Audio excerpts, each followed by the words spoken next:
Welcome to another episode of the Make Mental Health Matter show. I am your host, Kelly Melissa Reinhart, and I feel like I start the show the same every single time because I'm very excited for my guest for today. And I want to just share a little bit about, not directly about what she does, but really this concept of we all have events that happen in our life, or maybe we have people in our life that they oftentimes need more cleanup in their life. I don't know about you, but I am not always the best at making sure that everything in my life and in my house and in my space is super, super clean. I also don't really often think about, or I try not to think about because sometimes it's a little gross to think about, but all the things that are on floors, on walls. Maybe you've moved into a brand new place and you just never know, right? Like, so I used to be somebody who often lived in apartments, and I don't want to like totally gross everybody out, but if you think about it, it might be something that you're like, I don't even want to know what happened here before I moved in, right? Or maybe you're lucky enough to move into a brand new place. The same goes with houses. And I am sharing all of this because my guest for today, we're going to have a little bit different conversation, but also how these things tie into our mental health. When your brain is not organized, or you have a traumatic event that happens in your life and you maybe see something that ultimately sticks with you or has to be cleaned up, then my guest for today would be one of those people that you would actually call.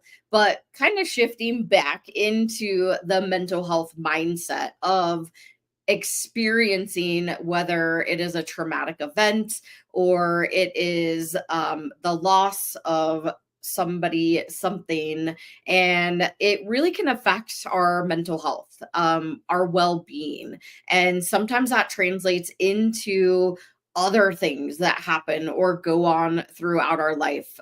So a good example, I guess, if I could put it into an example, is if you maybe lost a pet. We're gonna go with a pet.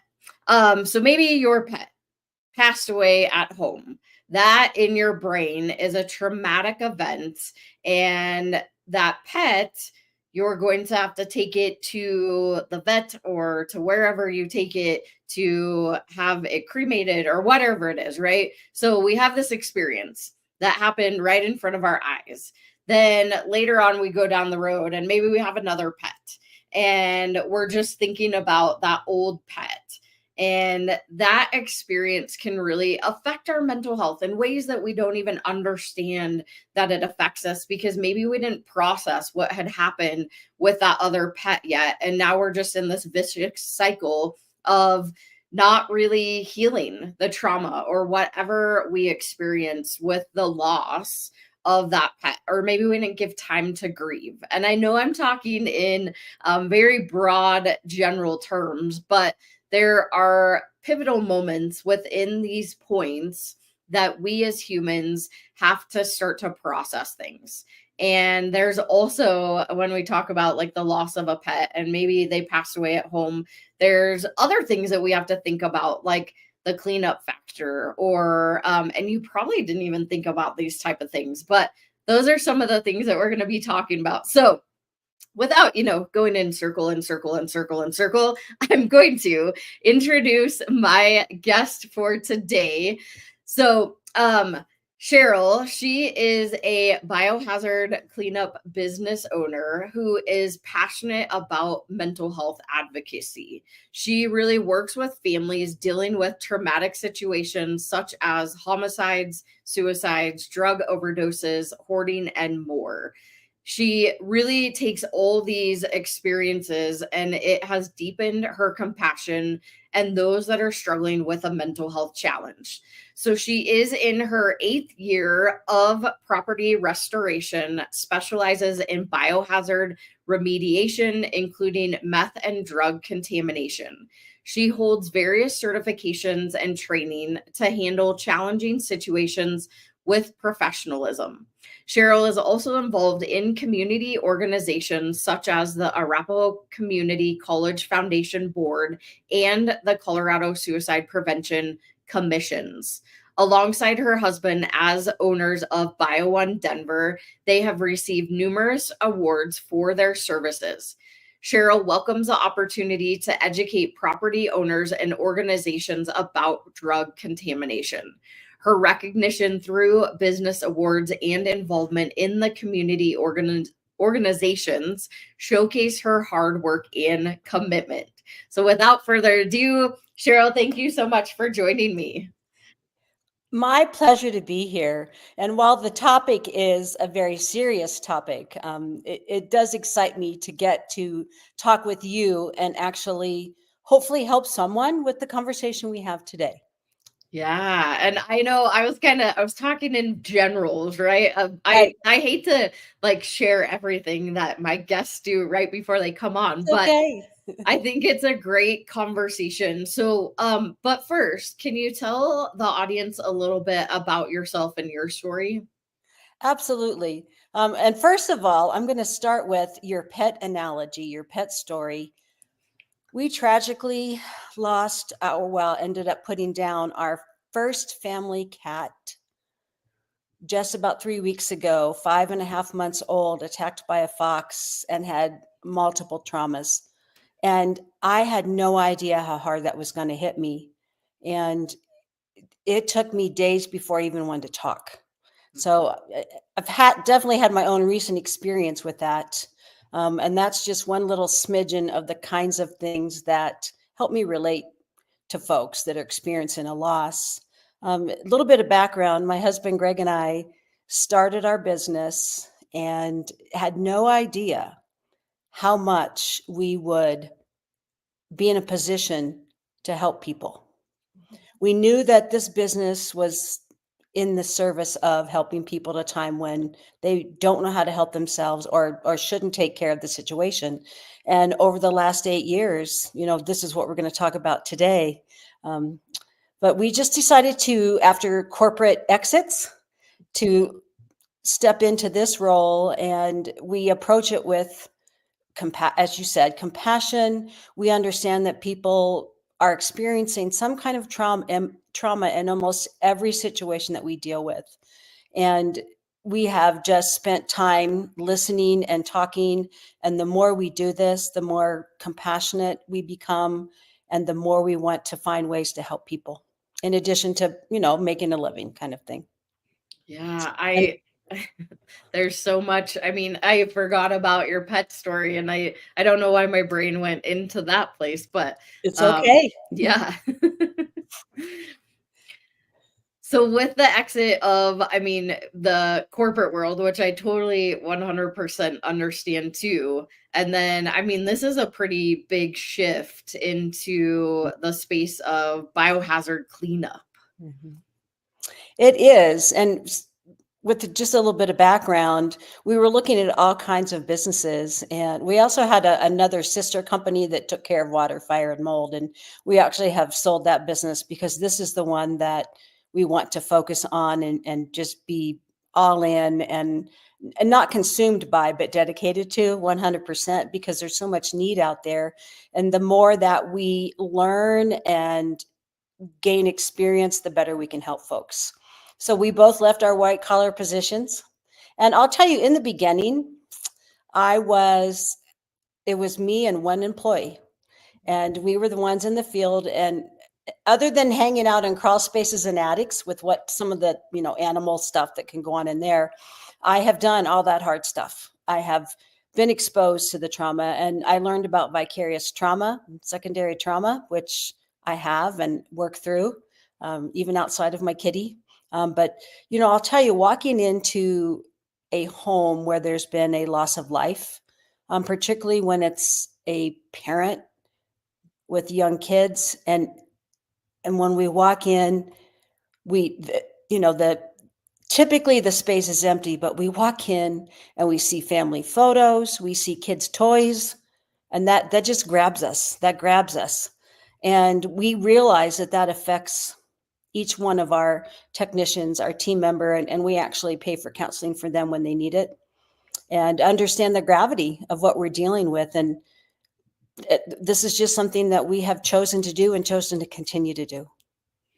Yeah, I mean, I know you and I have had lots of conversations about just mental health and how Yes. it plays a factor in that. And I think it's so amazing, first and foremost, that you offer the therapy sessions because it's a lot. I mean, just Yeah. getting into the field and then all the experiences that you and your techs have, Mhm. and really leading into, I mean, talking about suicides and containment and all the different layers that happen. I could only imagine how challenging that can be when you're first walking in, for sure. It is. It is. And we've learned how to process that and help our technicians, our employees. I don't like to call them employees because they're really part of it. It's a team, but helping them process that as well. And it's very rewarding. At the same time, there is that whole other mental health piece. And even with the drugs, so many stories. And I'm very careful not to bring the attraction to crime scene cleanup because it is not the sexy thing that people think it is. It's traumatic, and it's a loss. That's somebody's loved one. And even if it's not a loss of life, but it's a trauma such as domestic violence, which is again mental health based. I actually grew up in a home of domestic violence, so I understand that more than maybe I wish I did. And each of those situations involves some kind of mental health, even the drug contamination. I believe that people are self-medicating and turning to something because the mental health care isn't present in their life for a variety of reasons that we could talk about. Yeah. Well, thank you for starting to share a little bit about your story too. And I'm sure as you dive even more into this business, you're like, oh wow. And it's not just the loss of life, right? Like you guys do a lot of different, Mhm. a whole variety of different things as Mhm. far as cleanup wise goes. But I think and I know what we want to talk about too is that mental health aspect, right? There's so many different layers, and it even goes into like hoarding, right? Like if we have that open conversation of Yes. people keeping things, and then we've got to like get in there and help them release some of that to have a stable mental health space. My theory, I will just say I am not a clinician. I am not trained as a therapist. However, I sure have a lot of field experience, and we continue every time we pick up the phone. And it's not just the freeing up the mental health space, but it's also freeing up the physical space. Because I know when I let things get cluttery in my office or in my house because I've got so much going on, that affects my mental health because the physical cluttery adds to my mind cluttery. So that's how I relate to that. Yeah, I know that very, very well. And I live in the mental health space. Mhm. My office used to be in my house, and I was just like, I gotta get out of my house. Yeah. And luckily I'm not in the house anymore, but still, even my small little office that I have now, it is kind of cluttered. Luckily behind me, you can't tell that, but it is true that once everything around you becomes cluttered, that's when your brain gets really cluttered. And then it leads into the space that we're probably going to need to reach out to you and your team and have somebody help us. That's right. That's right. My office is tiny too, and that's why I'm not in my physical office, which is down the hall from you. Yeah. Yes. I know. I love that we are in the same space now. Yes, me too. Oh. So with your background, and I don't know, so I love to have just the open, transparent conversations really about our story because we never know who our story is really going to touch that needs to hear what we have to say. So I'm curious if you would be willing to share a little bit more about your personal experience Yes, you mean in my life or in my business role? in your life. Okay. Yeah. So as a child and with the domestic violence, I blamed myself. I thought it was my fault. I begged my mom to leave my dad. He was the aggressor. I did love my dad, but it's so confusing as a kid. And I grew up blaming myself. And I will tell you that as I grew into the dating world, and then as an adult, I actually left the state where I grew up, which was Ohio. Love my state, love my family. But I had an opportunity to head to, of all places, from a cornfield country in Ohio to outside of Los Angeles in the Glendale, California area there. And I finally realized I needed to get some help. And I did do a counseling as an adult. I went to therapy. I learned a lot about myself, and it was painful. It was uncomfortable. At the same time, it unlocked those little demons in my head. And when I say demons, I just mean the things that attacked my self-worth and that attacked my expectations of a relationship and all of those things. And thankfully, I did do that therapy. I got some help, and it has helped me in my marriage. I was actually married when I started counseling.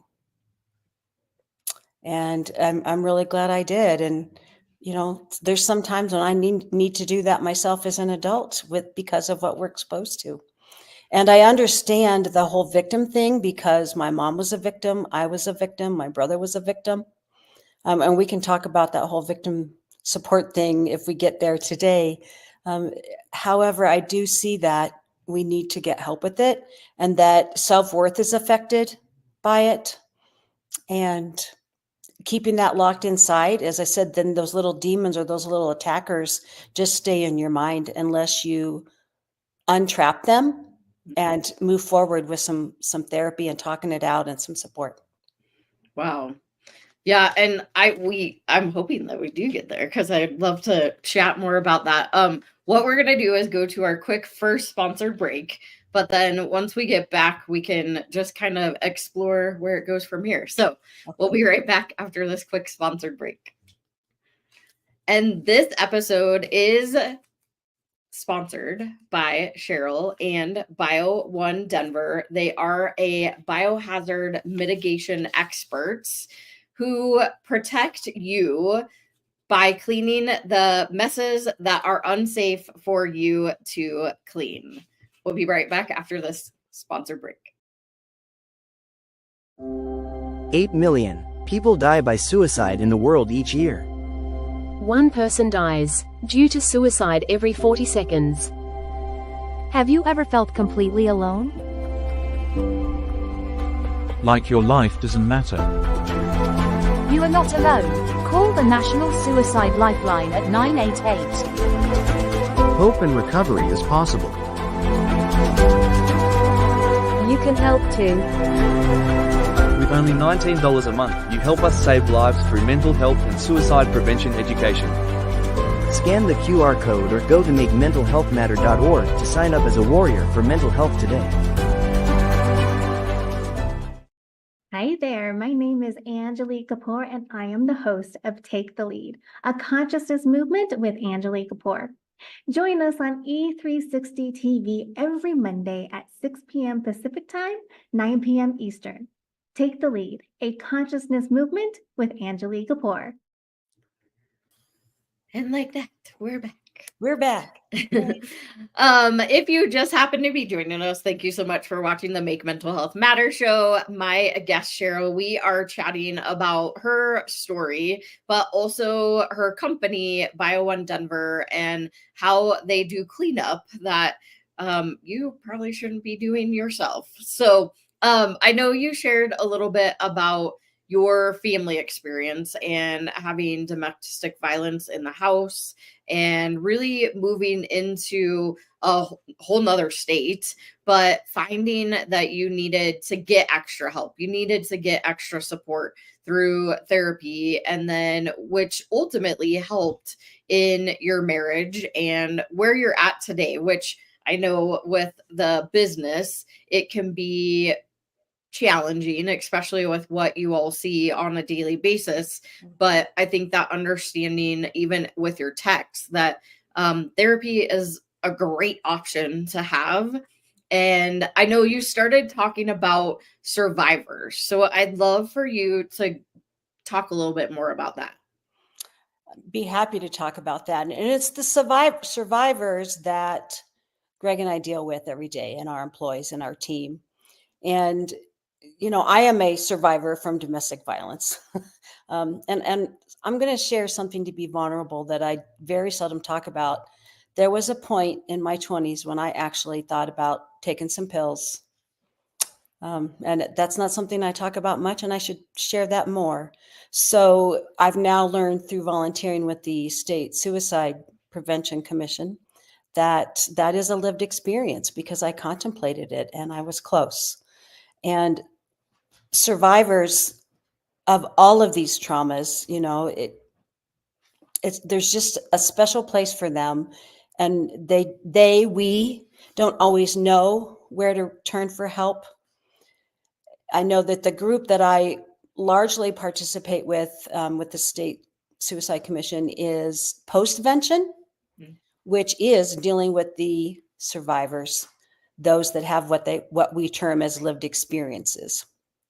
And we can pick up the phone and have this is honing in on suicide, by the way, for the moment, have someone on the other end. Not too many weeks ago, I answered the phone on a Sunday morning, and we always answer our phone because of the fact that this is what we do, and it's emergency response. And this woman is sobbing and can't even get the words out. And she said, I need someone to clean up. And at that point, we are clued in that it's likely a suicide or another kind of unexpected death, but typically a suicide. And so we pick up the conversation from there, and we pace our tone. Our demeanor is sensitive to that situation. She couldn't get the words out. And even saying, I need you to come and clean up my nephew's suicide was too hard for her at that moment, but she knew she needed to have the conversation. So we talked through that. And we actually built a rapport, not to become their therapist, not to become their everything go-to, but to be that resource that makes that mess go away. That visual part of it go away. And we do build a rapport with them. The kind words that we receive because of the way we approach it. You can see that I become just a little bit emotional about it, because I'm thinking of the various conversations I've had, and we talk to them again later, because eventually there's a bill that needs to be paid, but we don't even discuss that in the beginning. We give them time to deal with that. And there are those that maybe have some guilt because they didn't see it coming. There's so many things that go along with someone who has survived that. And I see you shaking your head, Kelli. I believe that you can relate to this more than you'd like to, perhaps.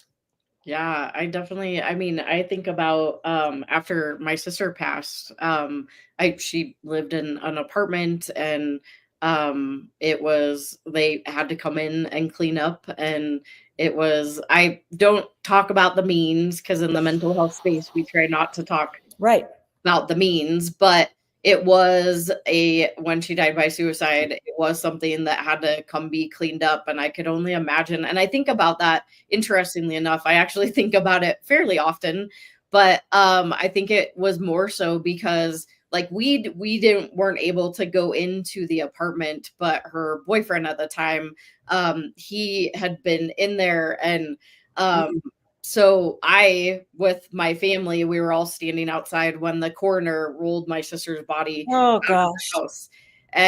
But the cleanup part was, I was like, man, in an apartment setting. So for me, whenever you and I talk, and like this is a conversation, right, as a survivor, is that you get these snapshots of the situation, and you may be in that room with them, you may be outside the apartment with them, but you can think about that moment, because I also, my step little brother, he actually went in to help do some of the cleanup, and I could Oh, only imagine that in this apartment setting, right, that you, the blood and all the things that are having to be cleaned up, that you wouldn't ever think that that's what has to happen, but you know it does.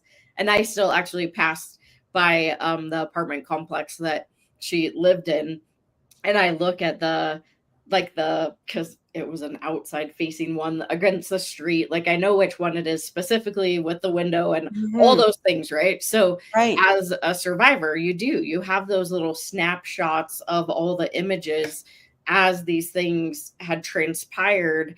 And I also have the thought process, because right after that had happened, it was shared on social, not that specific moment, but it was shared that she passed on social media.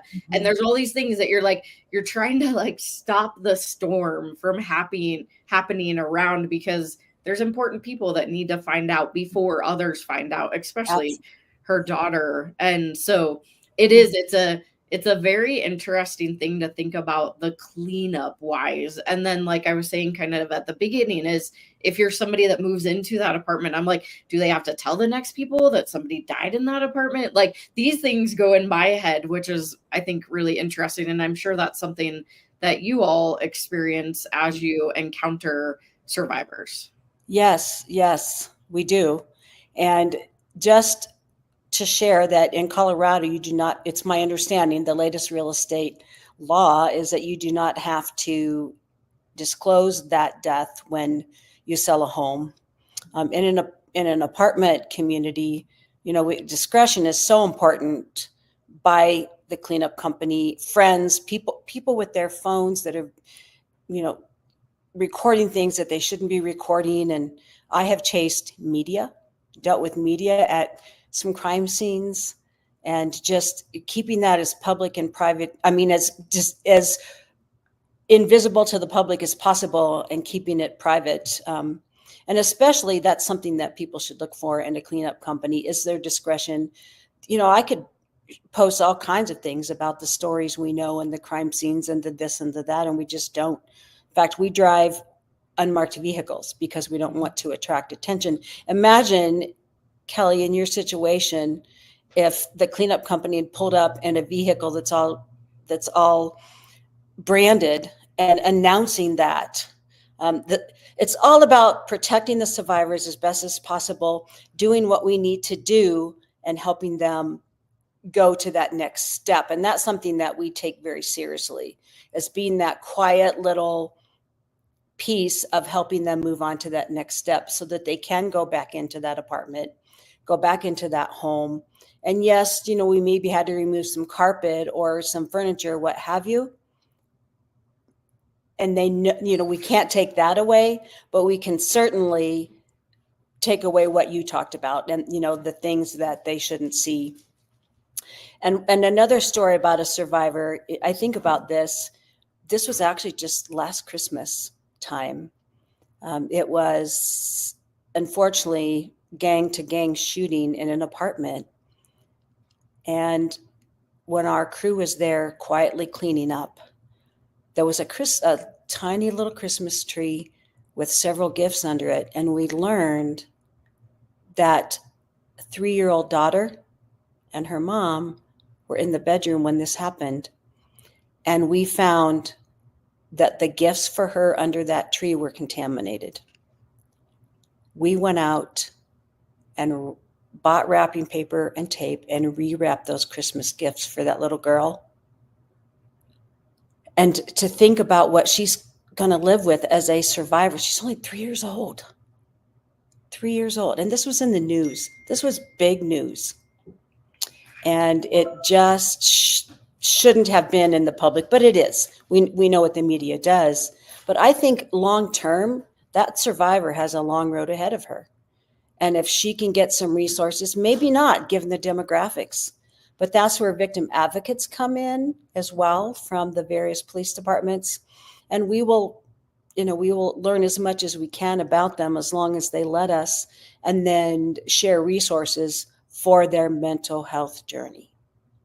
That's amazing. And that's a very poignant one. That's different from someone who's an adult or a teenager. This little girl's only 3 years old.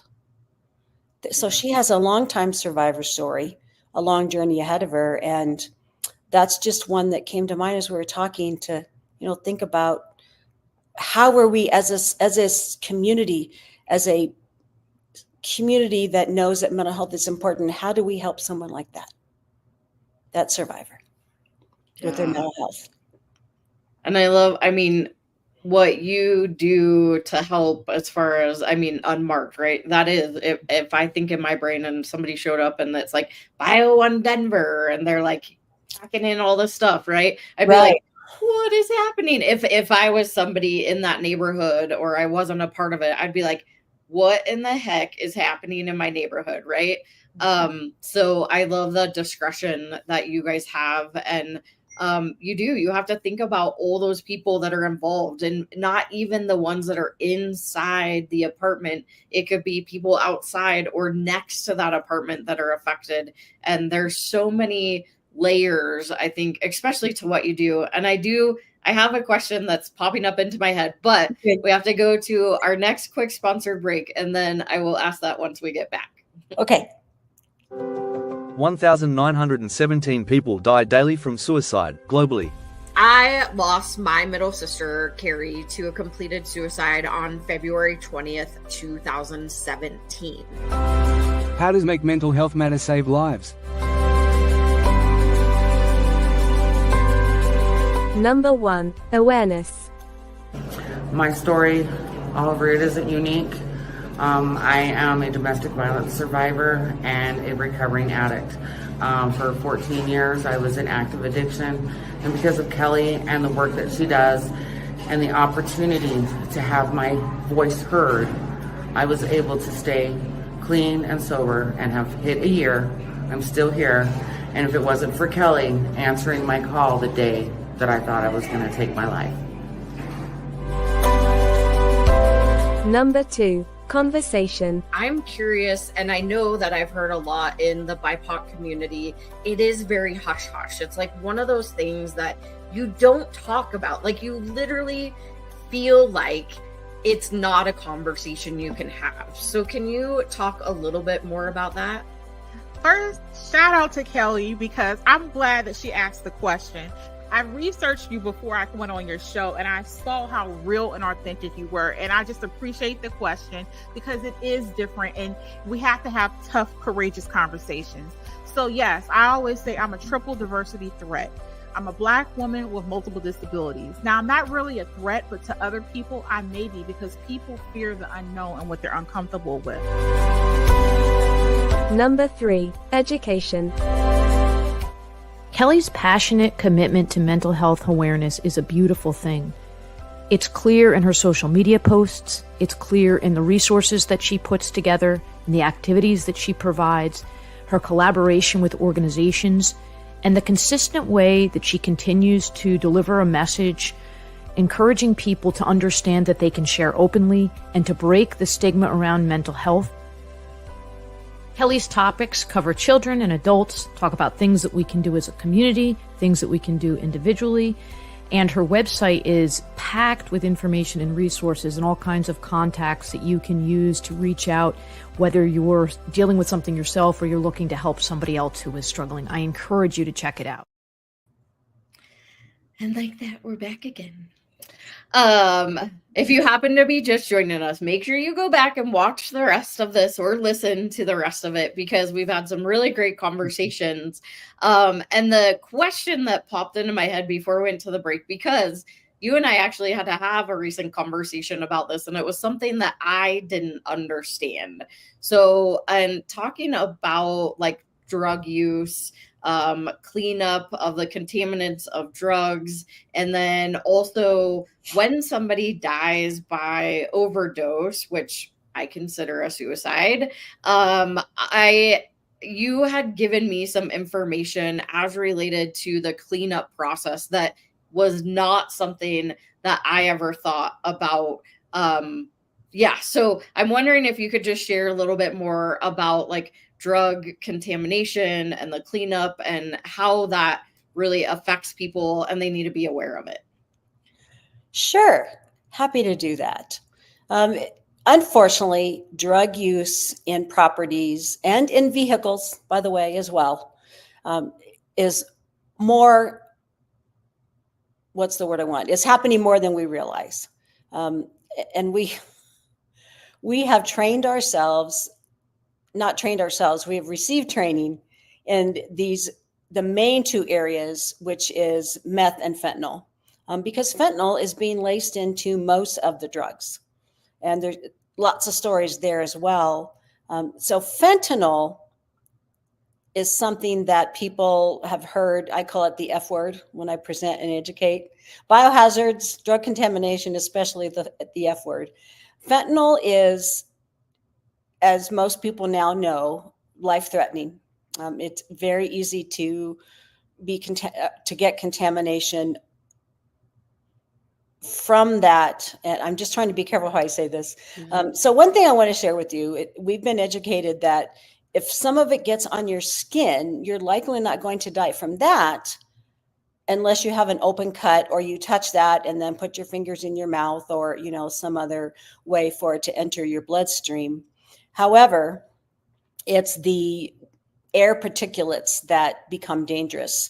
So the white powder, if people see white powder, they shouldn't touch it because they don't know what it is. And we're actually testing a lot of properties, hotel rooms, vehicles, houses. Oftentimes grandma might let a family member live in the house and she doesn't know that they're going down to the basement and doing who knows what down there. So you don't always find the white powder, but here's what happens. When someone uses an illicit drug, it's often smoked, ground into powder, or, mashed up and melted and put into there's so many things that happen through that process that there is residue left. And it's that residue that can be dangerous, whether it's fentanyl or meth. And meth has so many crazy things in it that a lot of people may not be aware of, from ammonia, alkaline phosphate, oh, I'm so sorry. I'm slipping up on this one. It's okay. Many dangerous things, brake fluid, camping fuel, just very dangerous things. And that residue can live on surfaces after that drug use. For example, in one space, we found 5 drugs: heroin, meth, fentanyl, cocaine, and ecstasy in one space. So it's the effects of touching that drug residue that's dangerous. And we actually took a big leap, and this is not meant to be a commercial at all, just to say that we now have the capability to test surfaces and screen so that people know what drugs they're dealing with.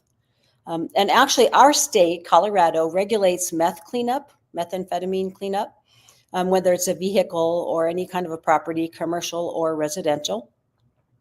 And we have certified our company and our technicians so that we clean it up properly to protect those people. And the same with fentanyl, because again, the white powder or even residue that you can't always see on a wall. People say, well, there's nothing in here. And a lot of this is being caught in real estate transactions. They go to sell their house and typically the seller doesn't test it. It's most often the buyer. So the buyer will have a property tested only to discover all of these drug contaminants in the property. So not to scare people, but to educate people is to, if you're not sure, have it tested or have it screened, and just be aware that those little pills that you might find that are blue may not actually be true oxycodone. It might be fentanyl. And they even have pill pressing machines. The precursors for fentanyl come from China, sent to other countries, largely Mexico. And from there, they're out in a field somewhere, mixing it and putting who knows what in it. And so medical fentanyl is safe, by the way. This is This is the illicit fentanyl, or the street fentanyl. And then from there, that is then sent into the southern states in our country, and they have pill presses, and they stamp the M30 stamp like you would see on a prescription oxycodone. And so it's really just education, being smart about, something's not right with my kid, or because the use in teens is off the charts. Something doesn't seem right. Maybe I explore that a little further. Is that what you were looking for? Yeah, no, because so recently, I actually got my certification in Narcan training. So, and then it also had a fentanyl awareness component to it. And I learned so much in that class because my fear, and this is, of course, my husband and I watch the like Border Patrol and all those things, right? So, and we're doing a lot of deep diving into the recovery space within the nonprofit. And so all of this is really starting to churn. And I think about,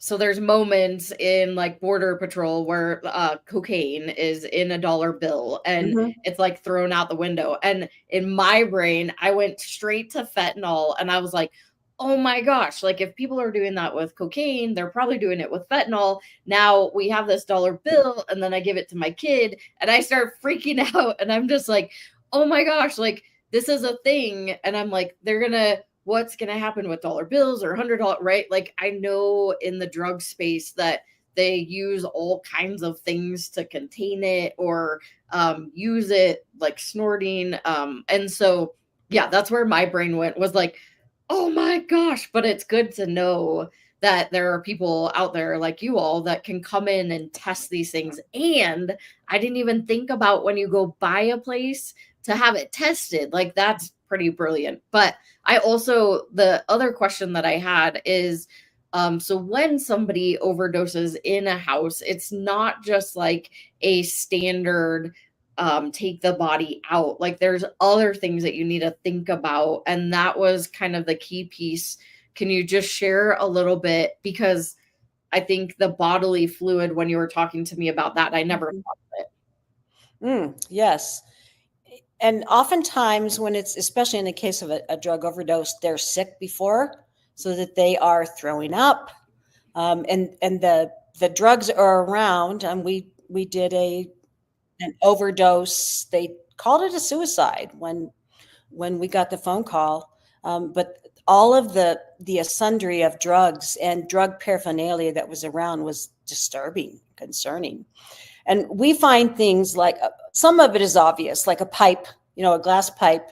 They often take pens, and especially a ballpoint type pen, take out the cartridge and then use that for snorting or for a number of things. Dollar bills. We were cleaning a vehicle. When I say my wonderful technicians, we're cleaning a vehicle a few weeks ago that was known to be meth. No, I'm sorry, not meth. It was cocaine. We found all this drug paraphernalia. They tested, because they test the surface of a rolled up $1 bill. And that's the only thing that tested for meth that was in the drug paraphernalia in that vehicle. Everything else was cocaine. And so all of those various things. And let's say, for example, for ecstasy, if parents find the N95 masks that we were all wearing around COVID, if you find Vicks Vapor Rub, those are often worn after ecstasy use, MDMA, and some other drugs, because they increase the high, the experience. They increase the experience for that. Things that you might not expect. And another story from recent, it was called a suicide. We get there and they wanted an assessment for the cleanup. So we did that the day before. Our manager took pictures all around, and in the garage, there were 2 suitcases and a hard black plastic case. And I have a picture that one of the suitcases had a baggie sticking out with white something white in it. When we went the next day to do this extensive cleanup, that was all gone. Things had been rooted through. We now think it was perhaps the roommate, but they left 2 kilos, 4 bricks of cocaine on the garage floor. Oh my gosh. Of course, we called law enforcement. Another one I want to share, if that's okay, just about, man, how in the world, because this comes down to mental health too. People this is getting in the hands of our community. We were doing a known fentanyl cleanup, and they opened this wooden box, and there were clothing items wrapped in saran. Several different clothing items. Well, thankfully, we have educated ourselves, and our crew has become rather street smart. They're educating me now too. And those pieces of clothing that were wrapped in saran wrap were actually dipped in liquid fentanyl, wrapped, folded up, wrapped into this saran wrap and smuggled. Wow. We have pictures of that. So again, it comes down to education. And I still believe that a lot of this drug use is because people are looking for a way to feel better, which boils down to mental health. Yeah, and again, we're not trying to scare anybody. It's just all about the education of like, you really have to pay attention to what's going on around you in your communities and know that these things are out there. And if you're noticing some of these things bring in Cheryl and her team if you happen to be in Colorado. If you're outside of Colorado, there is probably lots more other companies and resources that can help. And I know BioOne is, you said, a national company. So there's lots around, but I know we're coming to the end. So can you just share where people can find you if they want to, and then any final thoughts? Yes. First, the final thoughts. Very important. Kelli, I want to say thank you. I appreciate what you are doing. When I met you and got to know you better, make mental health matter. Absolutely. It does matter. And the things that we see, meaning we, our team, see, whether it's hoarding or drug contamination or a loss of a life for some reason, or a trauma, domestic violence, what have you, I believe that mental health is behind most of that. And if there's one person that we can help, you're helping more people than you will ever know through Make Mental Health Matter. And I appreciate the opportunity to share some stories, share some insight, and just bring a focus to the fact that we need to pay attention. And I say we never know what's behind somebody's mask. I call it the behind the mask discussion. We don't know what someone's walking around with. We don't know what happened to them 5 minutes ago, 50 years ago. We wear these masks, and when the mask becomes, when behind the mask becomes too painful, I believe that we are often turning to things that aren't helping us, and that's where the mental health piece comes in. So keep doing what you're doing.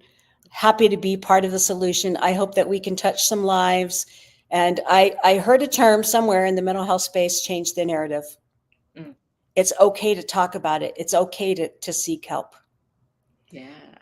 And if there's someone would like to just have a conversation, I welcome the opportunity to talk with folks. Our phone number is 303-946-8834.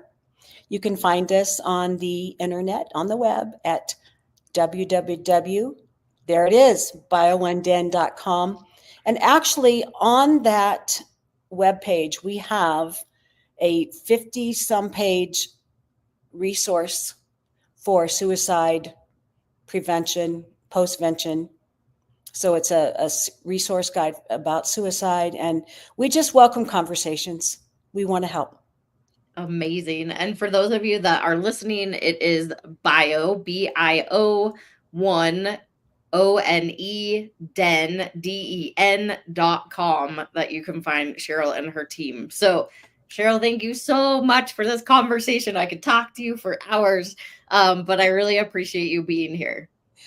Thank you again, Kelli. And I look forward to working together with you and supporting you as time goes on. Amazing. All right, y'all, that was another amazing episode of the Make Mental Health Matter show. I know, like, these conversations, we got to the layers, and there's so much that you don't think about. But honestly, again, this is all about education. It is not about scaring you. It is not about making you think about everywhere you turn, but really, truly opening up your eyes to all the things that are out there. And there are people out in this world that want to help and can help. So again, if you want to reach out to Cheryl or her team, it is bio1den.com. No matter what you do, make sure you come back next week, whether it is listening on Dream Vision 7 radio or watching on E360 TV. I'll see you next week. Bye, y'all.